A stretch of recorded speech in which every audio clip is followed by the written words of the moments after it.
You are tuning in to propertyinsight.com.my. My first property was bought in 1993 at the location called Bandar Utama. It's a two-story terrace house and end lot with a lane in between at the side, and it was bought for 255,000. I still have it, and I lived there for 18 years, and I think today it's worth about 1.2 million easily.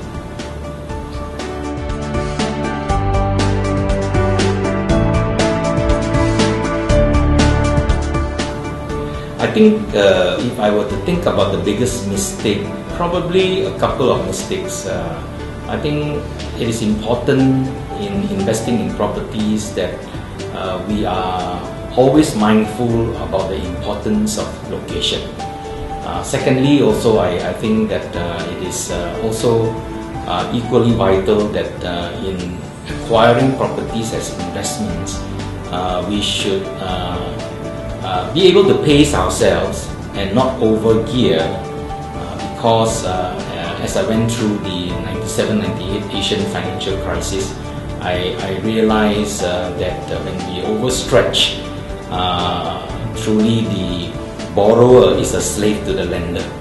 And so I would say that it is important for people to know how to, whatever portfolio of properties one has, you should always ask this question: if a financial or worldwide tsunami of some kind were to hit the world, would our portfolio of properties and the owings, would one be able to withstand that kind of storm?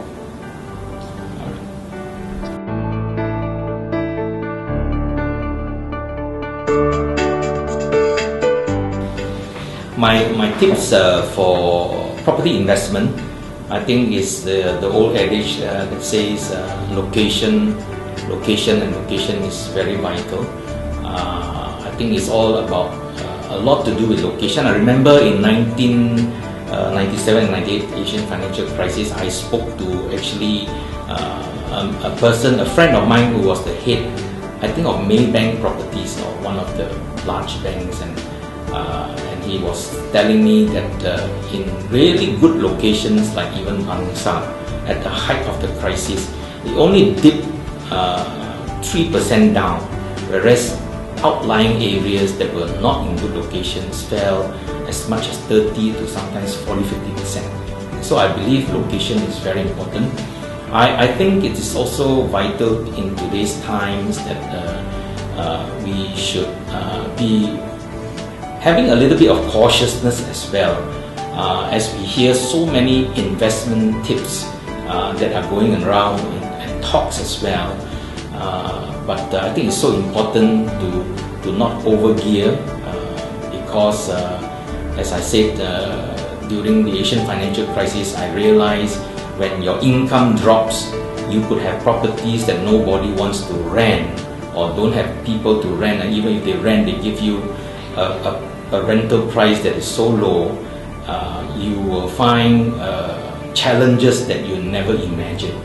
And I think this is something I would really advise today's investors to have some cautiousness. I think that's just being wise.